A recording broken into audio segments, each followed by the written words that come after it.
مفتی صاحب بہت لوگوں سے سنا ہے کہ مرنے کے بعد روح 40 دن تک گھر آتی ہے اور زیادہ رونے سے میت کو عذاب دیا جاتا ہے، بار بار قبر پر جانے سے میت اپنی طرف بلاتی ہے، ان باتوں میں سے کون سی درست ہے؟ ایک بات درست ہے، باقی ساری غلط ہیں۔ حدیث میں آتا ہے ان المیت لیعذب ببکاء اہلہ علیہ، عربی الفاظ ہیں کہ میت پر عذاب ہوتا ہے اس کے گھر والوں کے رونے کی وجہ سے۔ اب سوال پیدا ہوتا ہے چیخو پکار کر کے وہ رہے ہیں، عذاب اس بیچارے کو کیوں ہو رہا ہے؟ یہ تھوڑی رو رہا ہے۔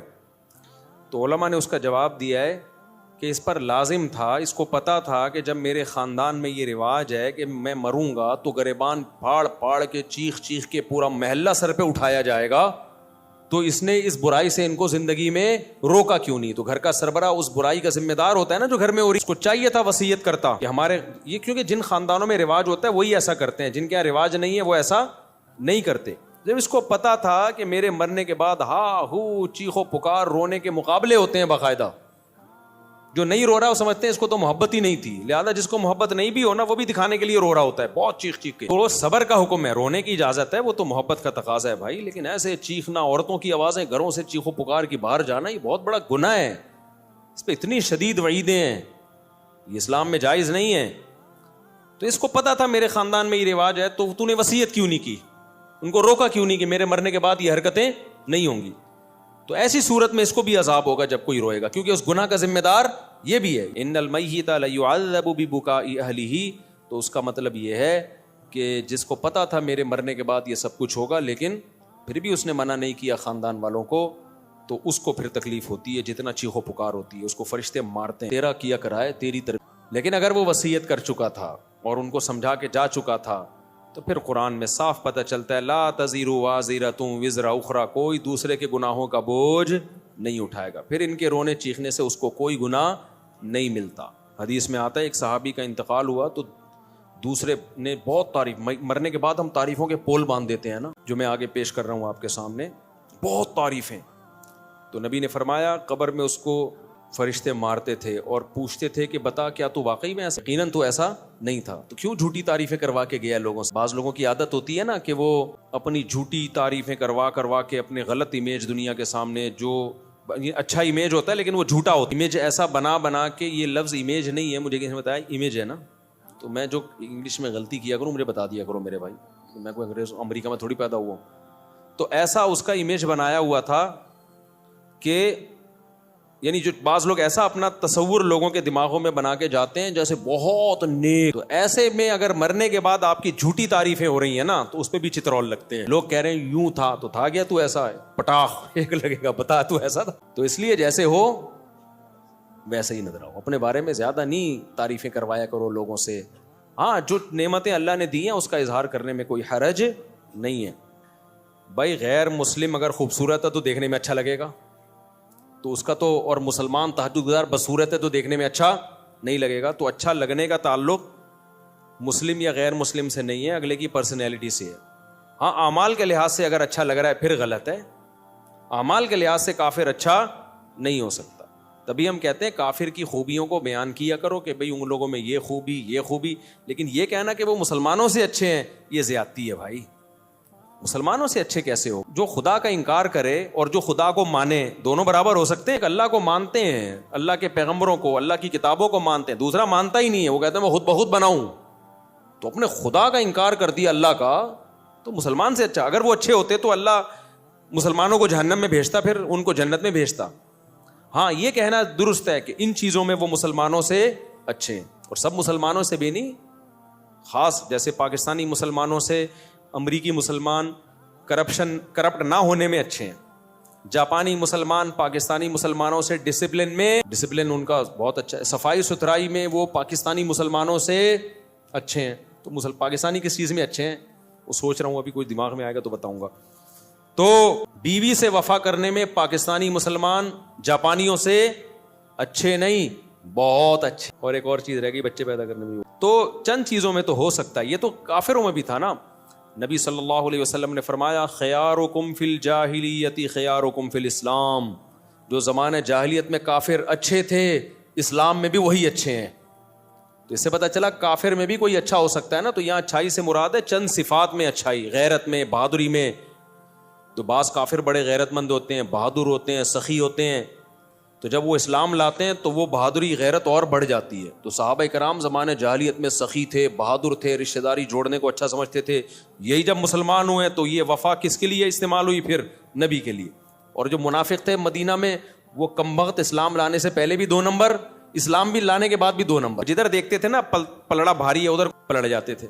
تو نبی کے جو رشتہ دار تھے قریشی ہاشمی, حضرت ابو طالب کو دیکھو, اگرچہ کفر میں موت ہوئی ہے لیکن رشتہ داری آخری دن تک نبھائی ہے نبی کے ساتھ, کہ میرا بھتیجا ہے, میں اس پہ کسی کو انگلی اٹھانے نہیں دوں گا. 3 سال نبی صلی اللہ علیہ وسلم کو شعب ابی طالب میں آپ کا بائیکاٹ کر کے بند کیا گیا, پتے کھانے پڑے ہیں 3 سال, معاشی بائیکاٹ. ابو طالب نے غیر مسلم ہونے کے باوجود وقت کس کے ساتھ گزارا؟ پیغمبر کے ساتھ. کیوں؟ مشکل میں اپنی قوم کو نہیں چھوڑنا. ٹھیک ہے نظریے کا اختلاف ہے لیکن قوم کی بیس پہ ساتھ دے رہے ہیں. تو کسی بھی بیس پہ جب کوئی ساتھ دیتا ہے تو اس کے لیے غیرت کا ہونا ضروری. بے غیرت کیا کرتا ہے؟ جہاں کوئی مصیبت آئی ایک دم. ہمارے ایک دوست تھے, ان کہتے ہیں میرا ایک بڑا جگری دوست تھا نا, ہر وقت ساتھ. کہنے ایک دن 2-3 لڑکوں نے مجھے گھیر لیا پیٹنے کے لیے نا, کوئی پڈا تھا. کہہ رہے, میں نے کہا کوئی بات نہیں, ہم بھی 2 ہیں نا, نمٹ لیں گے, دیکھیں گے. کہہ رہے میں مار کھائے جا رہا ہوں, کوئی رپلائی کہیں سے ہو ہی نہیں رہا. کہہ رہے میں نے اپنا وہ لنگوٹی یار دیکھا تو وہ 3 کلومیٹر پہ نا بھاگا جا رہا ہے. ابے تو یہ تو اس موقع پہ نہیں بنتا یار, یا تو وہ 100 آدمی ہوتے تو یار وہ بھی 2-3 ہیں, تم 2 ہو تو کچھ تو کرو نا, کچھ تو بچاؤ تو گئی اس کو. ایک دم ایسا بھاگا. میں چھوٹا تھا تو میرے ساتھ ایک ہمارے کلاس فیلو اسکول کا لڑکا, ہم دونوں ڈبل سواری پہ آ رہے تھے. آپ کو پتا ہے کراچی میں ڈبل سواری پہ پابندی ہی رہی ہے. اب ہم تو محلے پڑوس میں ہی نکلے, کہیں آگے ٹریفک پولیس والا نا, ہم چھوٹے بچے تھے اس وقت, ایک تو عمر بھی پوری نہیں تھی, وہ بھی اللیگل کام. تو ہم تو ایسے ہی نکلے, گلی محلے میں لوگ نکل جاتے ہیں, غلط ہے, نہیں کرنا چاہیے. پولیس والا, اب جیسے ہی ٹریفک پولیس والا نا میرے جو پیچھے بیٹھا ہوا تھا وہ چلتی بائک سے اتر کے بھاگ, آج تک وہ بھاگا ہے, اتنی اسپیڈ سے بھاگا ہے, میں اکیلا. تو وہ ٹریفک پولیس والے نے اس کو دیکھ کے اس کو اتنی ہنسی آئی ہے کہ یار یہ کتنا ڈر گیا, بھاگا جا رہا ہے, تو مجھے بھی چھوڑ دیا, بولا جائے. وہ دن آج تک میں بھولا نہیں ہوں کہ یار تھوڑی سی اسپیڈ تو بھائی پکڑے گا کیا, کہ جیل میں تھوڑی ڈال دے گا, تھوڑا سا تم بھی کرے گا, جرمانہ لگا دے گا, کچھ بھی کرے گا. اتنے بچے پہ تو کیا جرمانہ بھی نہیں لگتا. لیکن مجھے اس کی اسپیڈ دیکھ کے نا جو میرے ساتھ بیٹھا ہوا تھا, میں نے کہا یہ ہے بہادر. بھائی اتنی بھی جلدی نہیں بھاگو, آگے پولیس والا تھوڑا سا آگے آ رہا ہے, میں نے کہا ابھی میں روکوں گا تو وہ اترے گا. پھر تو کافروں میں بھی کچھ غیرت مند ہوتے ہیں, کچھ اچھی صفات ہوتی ہیں, تو وہ صفات بیان کرنے میں حرج نہیں ہے. لیکن جب مقابلہ ہوگا تو بھائی مسلمان کافر سے بہرحال بہتر ہے. اور جو اچھی صفات آپ کو کافروں کی لگ رہی ہوتی ہیں نا, ان کی بھی جب ڈیپ میں جاؤ گے تو اس کی بھی گہرائی میں جاؤ گے تو بعض جگہوں پر وہاں بھی مسلمان کا پلڑا بھاری ہوگا آپ کو. لیکن اس کے لیے الگ قسم کا چشمہ چاہیے, وہ نظر سے دیکھا جائے. جو اپنے ماں باپ کے نہیں رہے وہ کیا رہ گئے, ان میں کیا انسانیت ہے یار. جن کے اباؤں اور اماؤں کا مستقبل اولڈ ہاؤس ہو تو رہ کیا گیا. کے بعد اور میں غلام حیدر ول عبد الواحد, پورا شجرہ نسب لکھا ہوا ہے میرے بھائی.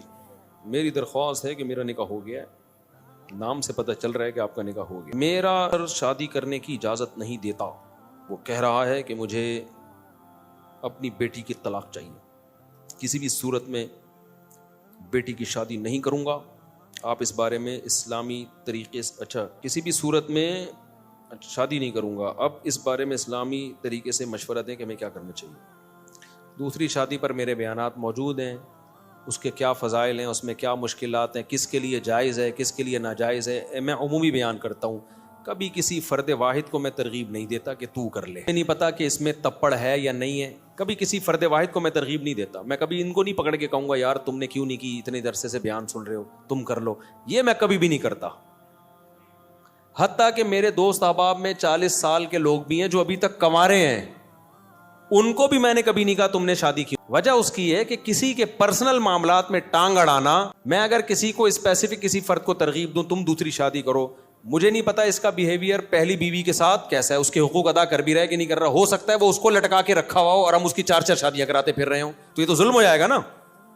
اور یہ بھی ممکن ہے حقوق ادا کر رہا ہو, تو یہ تمہاری ٹینشن ہے کہ تم حقوق ادا کر رہے ہو یا ادا نہیں کر رہے. ہم اسلام کا حکم بیان کریں گے جنرلی, افراد کو پکڑ کے یوں سمجھانا کہ تو کر تو نہیں کر, یہ نہیں ہوتا. منع تو کیا ہے بہت سے لوگوں کو میں نے کہ تم نہیں کرو, کیونکہ جب مجھے ان کے حالات پتہ چلے, انہوں نے آگے مشورہ لیا نا, میں نے کہا تیرے بس کا نہیں ہے بھائی, تیری باتوں سے لگ رہا ہے تیری ٹانگیں ابھی کانپ رہی ہیں, تو نہیں, تیرے بس میں نہیں ہے. تو لیکن کسی فرد کو میں پکڑ کے ترغیب دوں کہ تم کرو, تم نے کیوں نہیں کی, تم, ہاں مذاق میں دوستوں کی محفل میں ایک الگ بات ہوتی ہے, لیکن میں ویسے نارملی کبھی کسی کو ترغیب نہیں دیتا. اب آپ کہہ سکتے ہو چلو دوسری کی آپ کسی فرد کو ترغیب نہیں دے رہے, نہیں دینے کی وجہ سمجھ میں آئی. مجھے کیا پتا یہ پہلی کے ساتھ سنجیدہ ہے بھی یا نہیں ہے, ہو سکتا ہے اس کے پاس ظلم کر رہا ہو, وہ گزارا کر رہی ہو اس کے ساتھ مجبوری میں. اب تو مجبوری میں وہ گزارا کر رہی ہے, تم اس کے اوپر ایک اور بھی لے آؤ, ٹھیک ہے نا, اس کو بھی لٹکا کے چھوڑ دو, تو یہ تو بیڑا غرق ہو جائے گا. مجھے کیا پتا تم برابری کر سکتے ہو یا نہیں کر سکتے, پھر تم کر کہاں رہے ہو. بعض دفعہ آدمی شادی کر رہا ہوتا ہے, بھائی تم اتنی پیسے ہیں نہیں, تم شادی ڈیفینس میں کر رہے ہو, مالدار لڑکی سے کر رہے ہو, تو نہ تو اس کے قابل رہو گے نہ پہلی کے قابل. اس کا تو جیب خرچی 4-4 لاکھ روپے ہوتی ہے, پاکٹ منی. جو مالدار لڑکی ہے نا, پاکٹ منی ایسے چل رہا ہوتا ہے 4 لاکھ پاکٹ منی. تو غریب آدمی بولے گا میں ٹماٹر کی بیچ کے 4 لاکھ تیری پاکٹ منی کہاں سے. تو بھائی تم نے کیوں کی ایسی جگہ پہ شادی, اپنی حیثیت دیکھ کے کرو نا, تم وہاں شادی کرو جو 5 روپے پاکٹ منی. ایسا ہوتا نہیں ہے, لیکن ایک مثال دے رہا ہوں میں.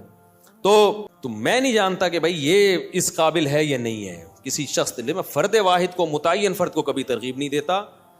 تو کرے گا خود, جب مسائل کھڑے ہوں گے تو بلی کس پہ ڈال دے گا, مفتی صاحب نے مجھے مشورہ دیا تھا, مفتی صاحب نے بولا تھا. تو بھائی ہم نہیں جانتے آپ کو, ہم تو ایک جنرلی حکم بیان کریں گے کہ جس میں 2 بیویوں میں عدل کی طاقت ہے, دونوں کے حقوق ادا کر سکتا ہے کہ نہیں کر سکتا, یہ خود فیصلہ کرو. اس کو چاہیے کہ کر گزرے اور کر کے بتا دے کہ ہو گئی ہے. باقی کس میں طاقت ہے کس میں نہیں ہے یہ آپ نے فیصلہ کرنا ہے, یہ میں نے فیصلہ نہیں کرنا. آپ کہہ سکتے ہو چلو 2 شادیوں والے کو آپ مشورہ نہیں دیتے, تو کمارے کو آپ تو دے سکتے ہو نا, جو آپ کے 40 45 سال کے دوست کمارے ہیں, ان کو کیوں نہیں دے رہے. بھائی یہ بھی کسی کی نجی زندگی ہے, مجھے نہیں پتا اس کی کیا مجبوریاں ہیں. بعض دفعہ صحت کے ایشوز ہوتے ہیں, وہ نہیں شرما کے بتا رہا ہوتا. ہم کیوں کسی کا راز دنیا کے سامنے فاش کریں, وہ مجھے تھوڑی بتائے گا میرے اندر طاقت نہیں ہے. بعض دفعہ طاقت ہوتی ہے, فرد ہوتا ہے پورا انسان, لیکن اور کوئی مسائل ہوتے ہیں اس کے, وہ تو جب کسی کی ڈیپ میں جاؤ تو پتہ چلتا ہے نا کس کے ساتھ کیا مسائل چل رہے ہیں. تو بھائی شریعت نے ہمیں حکم دیا ہے کسی کے پرسنل معاملات میں گھسنے کی آپ کو اجازت نہیں. یہ کیوں نہیں کر رہا ابھی تک میرے بیان میں 10 سال سے بیٹھ رہا ہے, اس نے ابھی تک دوسری شادی کیوں نہیں کی, اس نے پہلی کیوں نہیں کی. بھائی جان بیان میں بیٹھ رہے ہیں, نظریہ درست ہو رہا ہے, عمل کرنا نہ کرنا یہ اس کا ہیڈ ایک ہے, یہ ہمارا ہیڈ ایک نہیں ہے. اور نام بدگمان ہوتے ہیں. میرے جو دوست 45 سال کے ابھی تک شادی نہیں کی, میں بدگمان بھی نہیں ہوتا. ان کا ذاتی معاملہ ہے, یہ خود بہتر سمجھتے ہیں. تو اس لیے میں آپ کو بھی ترغیب نہیں دوں گا. جنہوں نے پرچی دی ہے نا, یہ مجھے نہیں پتا آپ کا اپنی پہلی وائف کے ساتھ سلوک کیسا ہے, آپ دوسری کر سکتے ہو نہیں کر سکتے. اب لوگ آتے ہیں میرے سسر کو سمجھا دیں کہ مجھے دوسری کی اجازت دے دیں. سسر کبھی اجازت نہیں دیتا, اور سسر سے اجازت لے کے کرنے بھی نہیں چاہیے, کیونکہ باپ بیٹی کا رشتہ, بہن بھائی کا رشتہ شریعت نے ایسے بنایا ہے کہ اسلام یہ رشتوں کو توڑنا نہیں چاہتا. باپ اگر اجازت دے گا نا لڑکی کا, تو بیٹی کے دل میں کیا آئے گا, مجھ پہ سوکن آئی ہے کس کی وجہ سے, میرے باپ کی وجہ سے. تو اس کا ریلیشن کس سے خراب ہوگا, بولو, باپ سے. تو اسلام یہ پسند نہیں کرتا. تبھی نبی نے 2 بہنوں سے نکاح کرنے کی اجازت نہیں دی. فرمایا 2 بہنوں سے نکاح کرو گے تو رشتے توڑ دو گے, کیونکہ بہن کی محبت سوکن کی نفرت میں تبدیل ہو جائے گی. سمجھتے ہو گے نہیں سمجھتے؟ تو اسی طرح یہ کہ میرا جو ہے نا سالہ مجھے اجازت دے کہ میں دوسری شادی کروں گا, تو سالہ کبھی اجازت نہیں دے گا. ایک تو اس لیے کہ وہ ہے سالہ, دوسرا اس لیے بھی نہیں اجازت دے گا کہ شریعت نے اس کو مکلف ہی نہیں بنایا اس کا. کیونکہ تم کرو گے تو بہن کا بھائی سے رشتہ کیا ہوگا, خراب. بہن بولے گی میرا گھر تباہ کرنے والا میرا بھائی ہے. تو اس لیے بھائی یہ سسرال سے پوچھنے کا کام ہے. تپڑ ہے تو پاس کر, ورنہ برداشت کر, یہ کام. اور کرو جب حقوق ادا کرو. کون کرے گا کون حقوق ادا نہیں, یہ مجھے نہیں پتا بھائی. اس لیے ہم جنرلی ایک شریعت کا حکم بیان کرتے ہیں. قرآن نے بھی ایک حکم بیان کیا کہ جو 2 بیویوں میں برابری کرے وہ 2 3 4 شادیاں کرے. اللہ نے یہ الگ الگ نام لے کے نہیں بتایا کہ انڈا موڑ پہ فلاں صاحب بھی کریں, اور پٹیل پاڑا پہ فلاں صاحب بھی کریں, اور ڈیفینس میں فلاں صاحب, اور 14ویں صدی میں فلاں لوگ کریں, اس اسٹیٹس کے لوگ کریں, اس اسٹیٹس کے لوگ نہ کریں. یہ کہیں نہیں ہے. جنرلی حکم دے دیا بھائی جو ان قواعد پہ پورا اترتا ہے, ترغیب دے دی کرے, کیونکہ بیوہ طلاق یافتہ عورتیں سوسائٹی میں بہت زیادہ ہیں. تو اس لیے مجھے کبھی بھی یہ میرے پاس, کیونکہ بہت آتے ہیں لوگ, میرے ابا کو سمجھائیں, میرے ماموں کو سمجھائیں, میرے چاچے کو سمجھائیں. میں نے کہا بھائی میں اپنے والوں کو نہیں سمجھا سکا تھا, تمہارے والوں کو کون, ان کو نہیں سمجھا پاتے ہم, تمہارے والوں کو بھی ذمہ داری ہم لیں. اور پھر جب پٹو گے تو ہم پہ بلی آئے گی. شادی تم کر رہے ہوگے, بلی کس پہ آئے گی, مفتی صاحب نے بولا تھا. تو کافی ہو گیا میرا خیال ہے. اور یہاں سے کسی نے کوئی سوال پوچھنا ہو. السلام علیکم مفتی صاحب. وعلیکم السلام. منٹ بات کرنا چاہتا ہوں اکیلے میں. ابھی کر لیں, 2 منٹ لگیں گے سر, 2 منٹ بہت دن ہو گئے. چلو پھر بیان کے بعد مل لیں.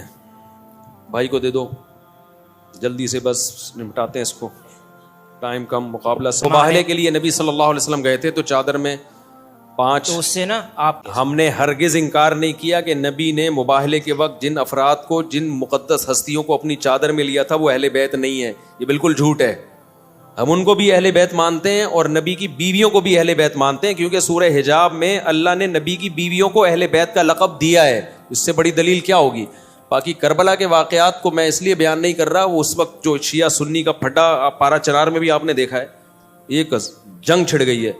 تو اس وقت شیعہ سنی لڑائی ختم کرنے کی ضرورت ہے. تو ان ٹاپکس پہ جتنا کم بولو گے اتنی لڑائی کم ہوگی. اور جتنے اختلافی مسائل کو ابھی ہمارا ملک اس کا متحمل نہیں ہے. ابھی یہ نہیں ہے کہ آپس میں لڑنا شروع کر دیں، اور یہ تو ملک کا تو یہ تو بیرونی طاقتیں ہیں جو شیعہ سنی فساد ابھی کروانا شروع کریں گی. تو اس لیے اس جنگ کو ختم کرنی ہے. تو ختم ایسے ہی ہوتی ہے کہ ان ٹاپک پہ تو اس لیے جو پرانے ہیں نا ان کو پرانا ہی رہنے دیں، ٹھیک ہے.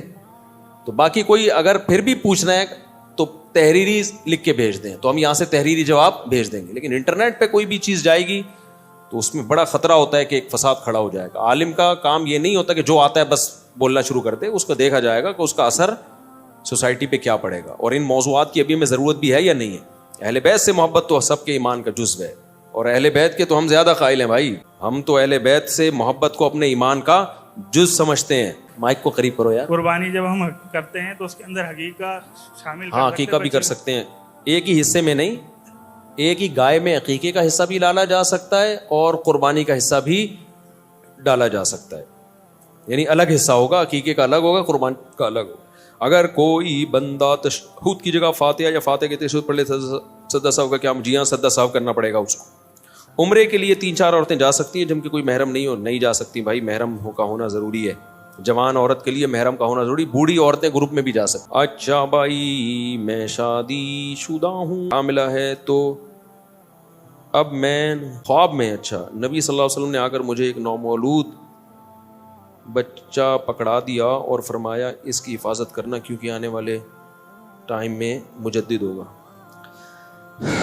میرے بھائی آپ اپنا جو ہے نا تھوڑا سا کہ خوابات جب آنا ہو آدمی کی کھوپڑی آؤٹ ہونا شروع ہو جاتی ہے. مجھے ابھی کچھ دن پہلے ایک بندہ ملا، پشاور سے آیا ہوں، اور کہنے لگا آپ کے بارے میں مجھے خواب آیا ہے، نبی صلی اللہ علیہ وسلم نے خواب میں آ کے کچھ یہ بتایا کہ یوں کرو آپ کے بارے میں. میں نے کہا السلام علیکم. وعلیکم السلام. سب چیک. اگلا بھائی چلو بھائی. تو مجھے ہمارے ایڈمن نے کہا یار اتنا عظیم خواب سنا رہا ہے، آپ نے لفٹ ہی نہیں کرائی. میں نے کہا بھائی پتہ نہیں سچا سنا رہا ہے جھوٹا سنا رہا ہے، اور اگر خواب سنا بھی رہا ہے تو اس کی تعبیر کیا ہے، یہ اس میں ٹائم لگتا ہے. تو ایسے ہی تھوڑی جو بھی آ کے خواب سنائے اچھا اڑے یار بیان میں لاؤ بھائی. میں نے کہا اپنے اعمال درست کر رہو، پھر غلط خواب بھی آئیں تو کوئی فکر کی بات نہیں. اپنے اعمال اگر صحیح نہیں ہے تو جتنے مرضی اچھے خواب آئیں متاثر ہونے کی ضرورت، اس لیے فوکس عمل کو زیادہ کرو. باقی نبی کا خواب میں آنا بہت بابرکت عمل ہے، لیکن یقینی تو ہو نا. کوئی بھی آ کے بول دے مفتی صاحب میں نے آپ کے بارے میں خواب دیکھا، میں کیسے یقین کر لوں بھائی. بعض دفعہ میں اس بیچارے جو پشاور والا ہے اس کو جھوٹا نہیں قرار دے رہا، لیکن میں تو کسی کو پرسنلی جانتا نہیں ہوں نا. تو بھائی ہو سکتا ہے کہ سچ بول رہا ہو سکتا ہے بعض دفعہ کوئی آدمی کسی کا فیور لینے کے لیے، یہ جو جعلی مریدین ہوتے ہیں نا، ان کے جعلی پیر ہوتے ہیں، ان کے مریدین جھوٹے خواب سنا کے نا اپنے پیر کا بڑا قرب حاصل کرتے ہیں. پیر صاحب کہتے ہیں یہ خواب دیکھو یہ آیا ہے، سنا بے میرے بارے میں کیا آیا تھا. تو بھائی میں کسی کو ذاتی طور پہ جانتا نہیں ہوں، میں نے یہ نہیں کہا آپ جھوٹ بول رہے ہیں. میں نے کہا بھائی ہو سکتا ہے سچ بول رہے ہو، ماشاءاللہ اگر واقعی دیکھا ہے تو اللہ مبارک کرے، جو اس کی برکتیں خواب کی ہمیں اللہ دے. اچھا بس اتنا ملا، میں گلے میں چلو نیکسٹ یہ کریں وہ بالکل. ورنہ وہی واقعات ہو جاتے ہیں. ایک مرید نے اپنے پیر صاحب کو کہا کہ پیر صاحب میں نے خواب دیکھا ہے کہ آپ کی انگلیاں شہد میں اور میری انگلیاں پخانے میں. پیر صاحب نے کہا، اب پیر صاحب بھی تھے نا، اگر انسان ہوتے تو بولتے یار کچھ بھی آ سکتا ہے خواب میں، اگر شہد میں انگلیاں ہیں بھی تو میرا عمل اگر ٹھیک ہے تو انگلیاں شہد میں ہونے اس کے بغیر بھی میں ٹھیک ہوں، اگر میرا عمل خراب ہے تو انگلیاں شہد میں ہونے سے میں ٹھیک نہیں ہوں گا. یہ کہہ دیتے جان بچ جاتی. پیر صاحب نے کیا کہا فوراً، دیکھا یہی تو بات ہے، میری انگلیاں شہد میں اور تیری انگلیاں، مجھے اچھا نہیں لگ رہی یہ لفظ زبان سے نکالتے ہوئے، لیکن اس کے بغیر مزہ بھی نہیں آئے گا. تو میری انگلیاں تیری انگلیاں پہانے میں اور میری انگلیاں شہد میں، یہی تو ہے. کہتا ہے آگے خواب کمپلیٹ نہیں ہوا ہے، پورا تو سنے پیر صاحب. سب مرید سن رہے تھے نا. پیر صاحب چوڑے میں، ہاں بھائی. کہتے ہیں اینڈ میں دیکھا کہ آپ کی انگلیاں میں چاٹ رہا ہوں، میری انگلیاں آپ چاٹ، آپ کی انگلیاں میں چاٹ رہا ہوں، میری انگلیاں آپ چاٹ رہے. تو کوئی مجھے اچھا خواب سنا دیتا ہے نا آپ کے بارے میں یہ آیا، میں کہتا ہوں بھائی ماشاء ٹھیک ہے صحیح ہوگا، اللہ تعالیٰ برکت دے، بس اس سے زیادہ میں لفٹ نہیں کراتا. سمجھتے ہو؟ میں کہتا ہوں بھائی اعمال اچھے ہیں، برے خواب آئیں پھر بھی ٹھیک ہے. اعمال خراب ہیں تو اچھے خوابوں سے خوش فہمی میں مبتلا نہیں ہونا چاہیے. تو اس لیے آپ بس گولی کھا کے سو جائیں. جن کو یہ اچھا خواب آیا ہے زیادہ اپنے خود پسندی پیدا ہونا شروع ہو جاتی ہے کہ میرا بچہ مجدد ہوگا، ہوتا پتہ نہیں کیا ہے وہ، کیا نکلے.